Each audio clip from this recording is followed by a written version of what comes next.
Your name? Paul Botwin. Your age? 26. Charge against you? Stealing vehicles. Speak up. Stealing vehicles, conspiracy to rob, and burglary. Sentence? 5 to 10 years. Proceed. Having served 2.5 years at the state prison, and having received the permission of the warden, I'm before this board up for parole.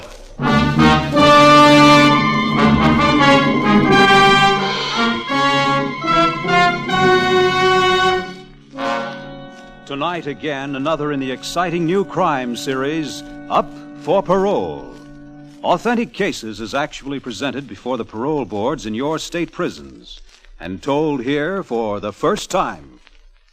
Ladies and gentlemen, you are about to sit in judgment on another human being, to decide whether he shall become your neighbor, your employee, perhaps your friend, or remain where you, society, have put him, behind prison bars. For that human being is a social offender, a criminal, now up for parole.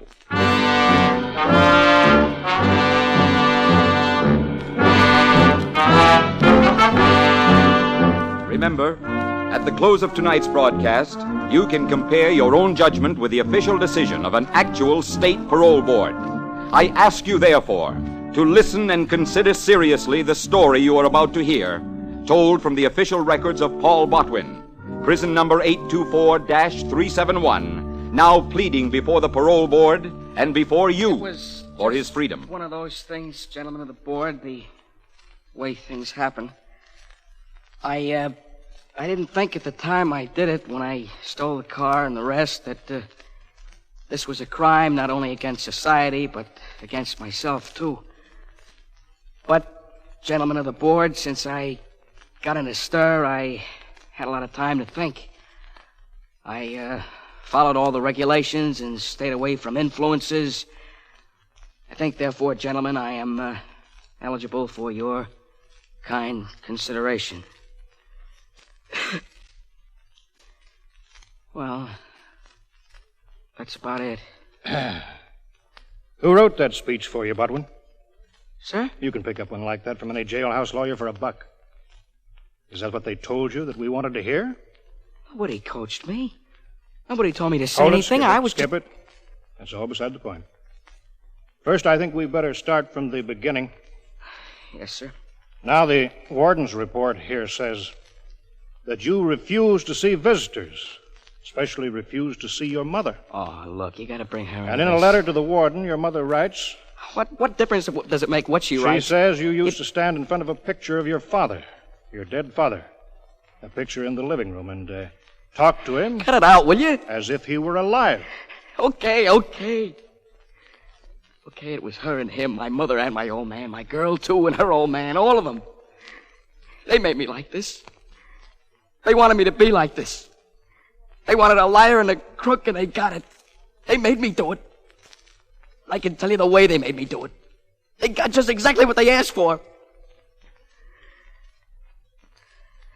Is that what you wanted to know? Is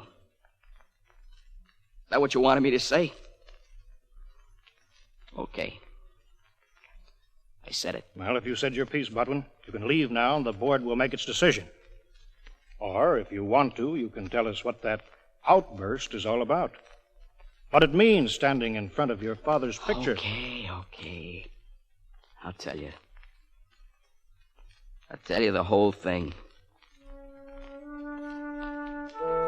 6 years ago, I was the good kid in my neighborhood.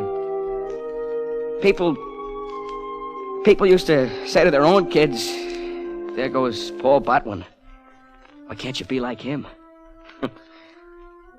I was 19, going on 20, going to mechanics school at the time. I got the good news about 5 o'clock, so I came home and surprised Ma. Who's that? Paul? That you, Paul? Why, what's that, Take off your apron, Ma. Oh, but Paul... No buts, no questions. Just take off the apron, Mom, and get on your new dress. And pin these on. A corsage. Why, Paul, what... You and me, we're going to paint the town, Ma. We're going out. Best Chinese restaurant there is. Anything you want on the menu. It happened. Mm-hmm. It happened and more. Remember I told you at the end of the term the specialists come down from that electronics company and so on? Uh-huh. Big shots to pick 3 men for jobs. Surefire jobs. Well, I got tapped. Number 2 man. Started $39.75 the first week. Oh, Paul. Paul, I... Aw, Mom, cut that out. It'll take you an extra half hour to fix up your face. Come on. Oh, Paul. Go ahead. Get your coat, Ma. I already ordered the table. Tell him, Paul. He was a man with standards. He'd be proud. If only he were alive now. All right, Ma. I'll tell him. You go ahead and get ready. I went into the living room where his picture hung.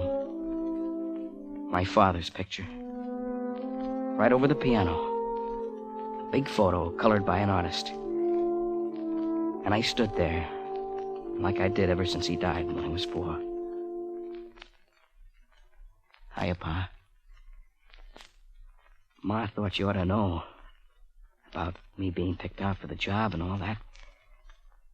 It may not be much, but I'll work hard. I'll make you proud of me, Pa.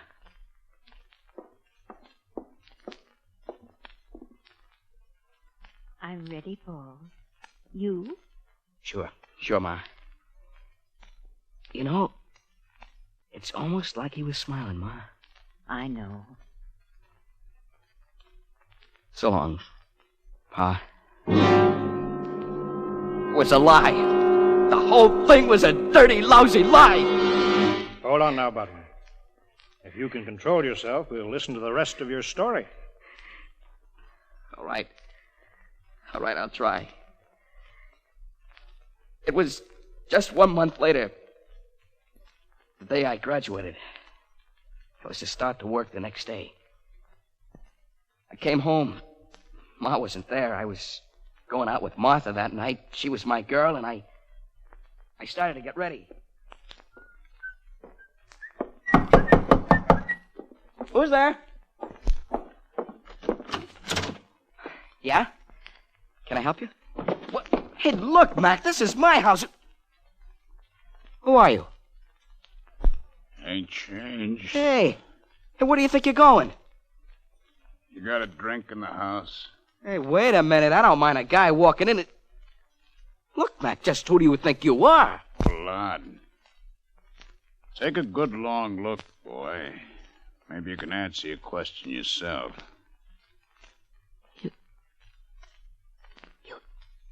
You aren't. Uh-huh. That's just who I am.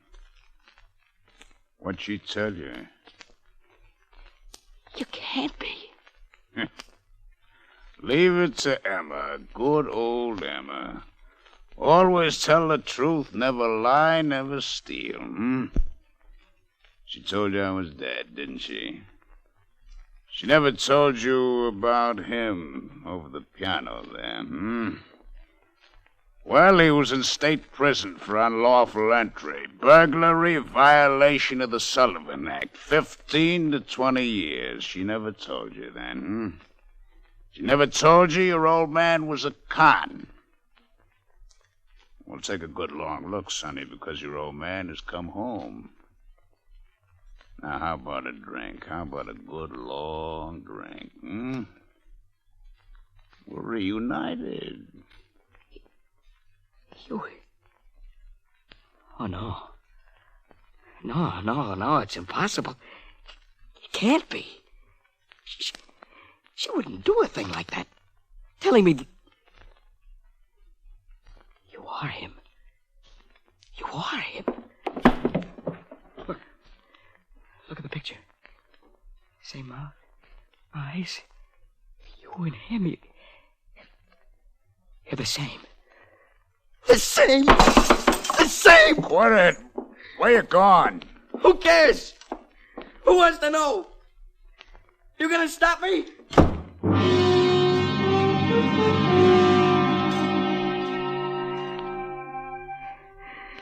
The next 24 hours, the whole world fell on top of me. A whole life, a life of lies. Everything I thought was decent was phony. Everything I believed in was a lie. I didn't know who I hated more, my father or my mother. What did I care what happened? My job, that didn't matter. People I knew were saying things behind my back, lies, saying they knew it all along. I was too good to be true. Well, okay, I said. Okay. I'll be what I am. The son of a convict. I changed. I got hard. Never again was I gonna be soft, get sucked in by lies. I'd show them. I don't think it's a good idea, Paul. My girl, Martha, she didn't understand yet. That's how big the change was. Even she didn't understand. We were talking together in a drugstore in the back booth. Safe place. You sure it's a good idea, Paul? Well, what am I gonna do? Go back and live there? Look at him every morning and her? Listen to explanations and all that kind of stuff? Look, now I'm on my own, and I got plans, kid. I got real plans. Now, don't you go soft on me, too. Paul, it's not that. It's Yeah, just... I know. Your old man says it. If I see you, he'll break my neck. Well, I'd like to see him try. You're still with me, aren't you? Of course. Okay. With you, I can lick them all. Every stinking one of them. The neighborhood, my job, my own man, and her. Oh, Paul. What's wrong? My father. Martha, get up and get out of here. Now, look, Mr. Collins. I told you never to see him again, and here you are hiding. We're not hiding. Do you know who he's been hanging out with? The kind of company he keeps, the things he's been Now, doing? look, Mr. You Collins. look. Botwin, what did I tell you I'd do to you if I caught you again with my daughter, I told you I'd break your neck. I told you the kind of a man you are. Now, get out of here. And if I ever catch you so much as looking at her again, well, what you just got is only a sample, Botwin. Just a sample. He made me look like dirt in front of Martha. They made that happen. My own man and my mother. Okay. If I thought before I knew where I was heading, now I knew for sure. For absolute sure. Yo, Lefty, you got it straight? At 10, he closes up the store. He's been averaging $250, $275 a night. Friday night, he ought to have at least $300. Now, you take a look out, Vince. Lefty, you go in the store first, and I'll handle the heavy work. Come on, let's go. It's parked on the corner of 137th and Tremont, a Cadillac with white wall tires. The keys are in the glove compartment. Now, I'll meet you at Samish's garage in 15 minutes. $1,000 at least. Split 3 ways. Look, Bud, I said everything in the register. Yes, but I already told you. You told me enough. Now I'm telling you.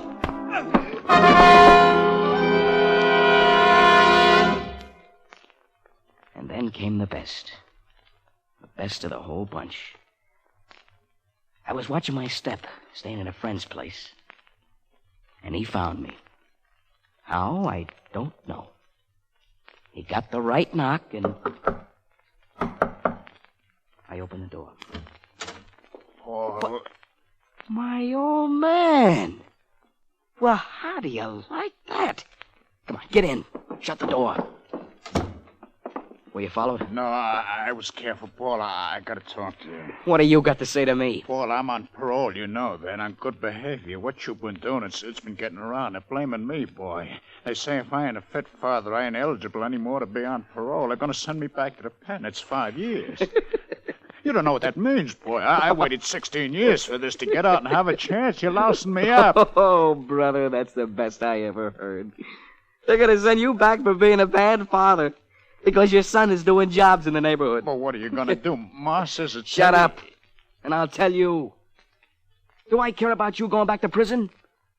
Sure I care, Pa. I care so much that if I had any spit to waste, I'd spit right in your eye.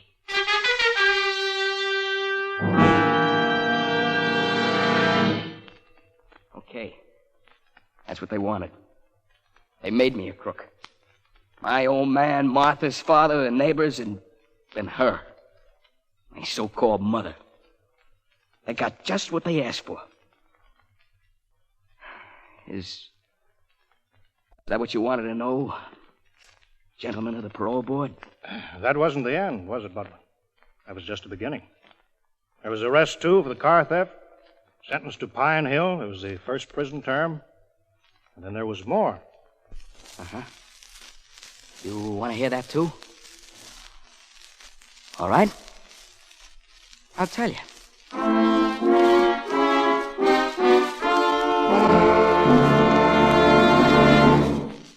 We'll return to our file in just a moment. But first, this Sunday night, genial Horace Heidt will hold his first quarterfinals of 1950 on his CBS Youth Opportunity Program.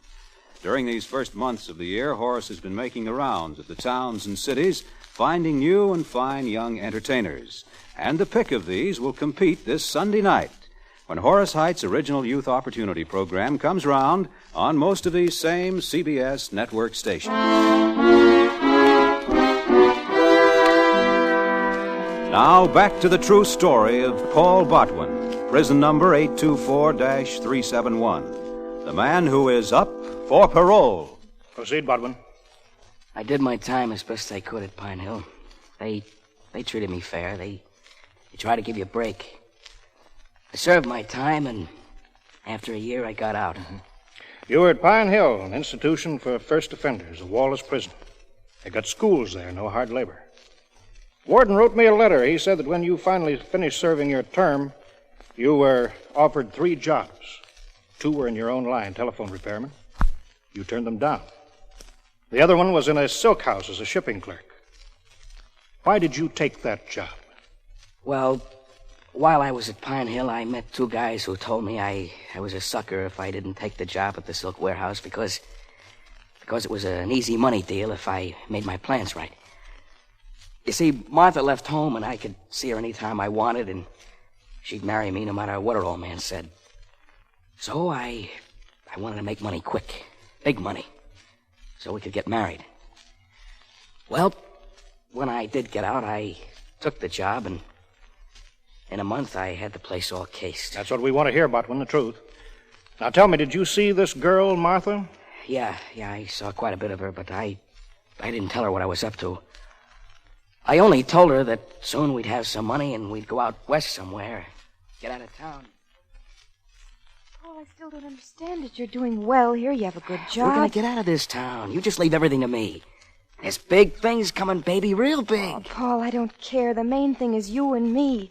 Oh, why don't we stay here? Well, what can you build on? A family, a father, a mother like yours and mine? You ought to see your mother, Paul. Keep her out of it. Look, Paul. She's worked all this time. She saved a little money. She's ready to give it to you. We could maybe start a business or something. Oh, Martha, you still on that? Look, make up your mind. You with me or against me? Paul, she's your mother. She's a liar, that's what she is. She's the one that started the whole thing. You know that. See her. I won't. She's been waiting half an hour. She's here? She's outside. She just wants to tell you how sorry she is. All right, Martha. Go ahead. Open the door. Tell her to come in. Paul. Martha said my mother was coming to see me. Well, I got news for you. My mother's dead. She died when I was a little boy of 4.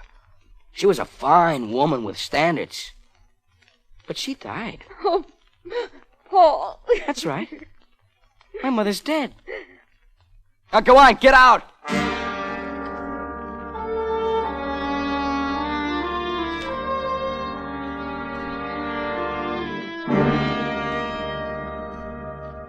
Botwin. Yes, Mr. Chairman? Board would like to know if that's still your attitude. Oh, I know she's alive, if that's what you mean. I also meant that during your stay in the state prison, you've consistently refused to see her, to open her letters, or to write to her. That's the way I feel. Right now? I just said it. Go ahead. So I went on with the plans I had. A heist job at the silk plant. Because that's what they wanted me to do. Okay? That's what I was going to do. First, I saw the fence. Lined up. You got the truck tag, right? Right. You're doing delivery on the truck right in the back. Yeah, that's right. Okay. Truck's due at the plant in Coopersville. 47-minute run, timed it to the second. She blows the tire and the turnout over near Fremont Road. While you're fixing it, our trucks drive up. Tom Zana, the company driver, you take care of. Our boys will slide the silk into the trucks. Mm-hmm. One heads for the Intercity Bridge. The other takes the North End Tunnel. You get 10 grand for the job. The rest goes to me.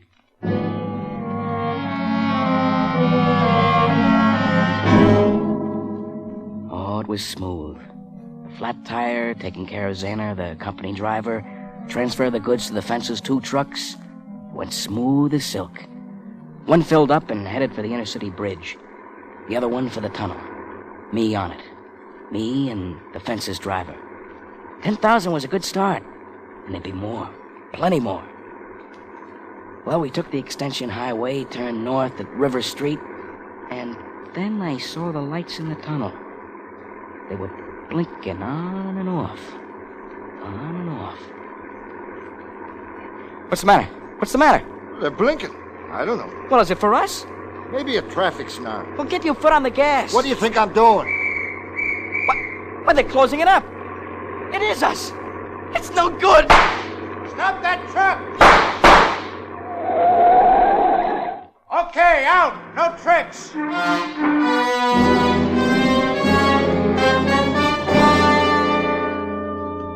They gave me the business in court. I took a plea. Guilty. What did I care? Because the first thing they told me when they got me in the station, the very first thing... We had a tip-off, fella. Good-looking kid, too. Name of Martha Collins. After that, what did I care? She was like Ma. A liar. Like all of them. That's it, Botwin? That's all there is? Yes, sir. Except I've been serving my time. I never got no marks against me on the report. That's all.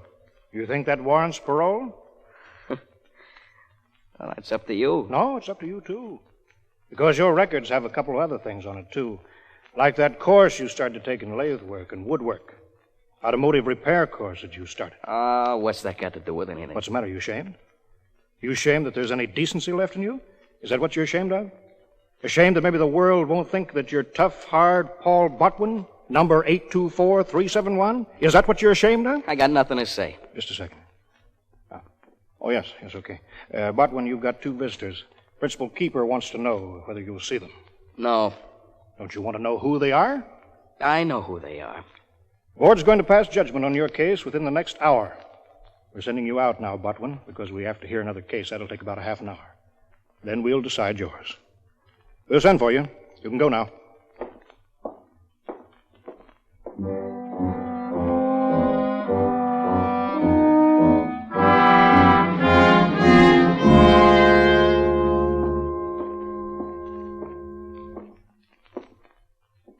Hello, Ma. Hello, Martha. Paul, just one thing. I never tipped off the police.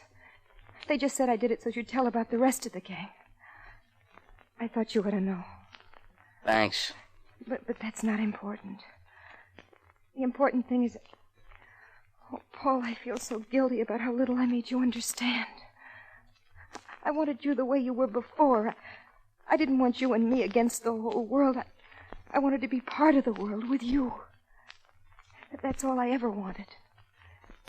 Can you understand that? Yeah. Paul, can I say something? In my own stupid way, I thought, I'll save him. I'll save my boy by keeping the truth from him. But you can't build a life on a lie like that.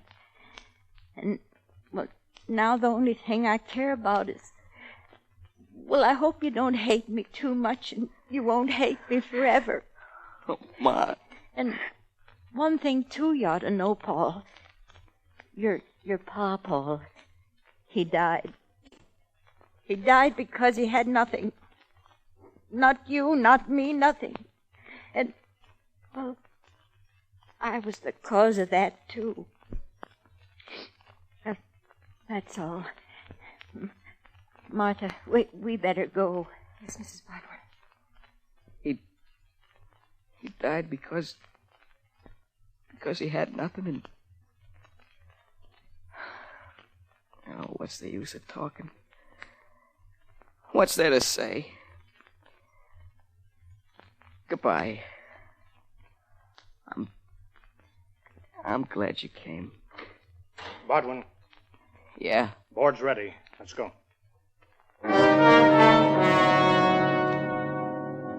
Is there anything else before we decide, Botwin? No, sir. No, that's all. Botwin, all along you've showed two sides of yourself. The decent side and the self-pitying side. The side of you that says, I got shoved, hit, okay, I'll shove back. But there's another you, Botwin. There's a young man there who wants to belong, to embrace his mother, to get married, and all that implies. Oh, what's the sense? Come on, get it over with. You had something to say? Yeah. Yeah, I got something to say. My old man's dead. You know why? Because me, his son, I spit in his face. I told him, go ahead and die. Who cares? I didn't care what happened to him, to them, to me, to anyone. I killed him. That's what I wanted to say. That's all? Yeah. That's all. All right, Botwin. Board will make its decision. Step outside with the guard.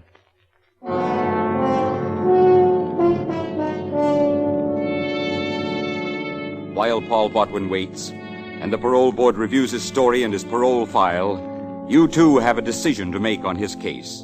Weigh Paul Botwin's story carefully before you form your judgment, because in a moment you will have an opportunity to compare your decision with that of the actual board before which he appeared.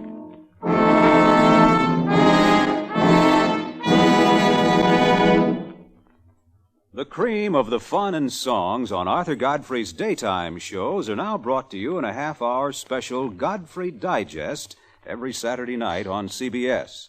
So if you want a fast half-hour of humor and songs by Jeanette Davis, Bill Lawrence, and the Mariners, listen in every Saturday night to the Godfrey Digest on most of these same CBS stations.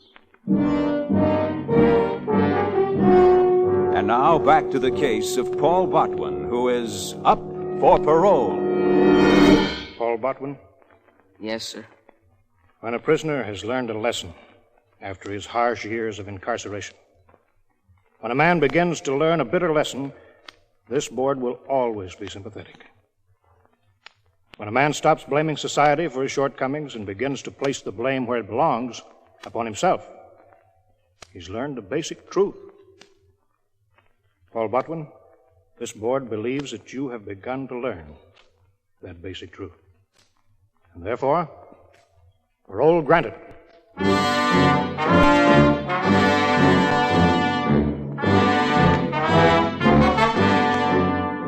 And today, Paul Botwin, paroled prisoner, is a telephone linesman in an eastern city, a useful citizen, a married man with a son of his own. Paul Botwin has justified the faith you and your parole board placed in him when he was up for parole.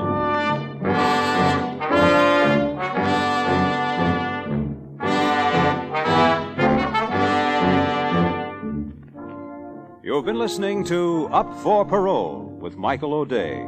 Written by Arnold Pearl and directed by Mitchell Grayson. Research by Wally Gould. Music conducted by Harry Salter. Listen again at this same time next week when CBS will bring you the actual story of Case 33750B. Up for Parole.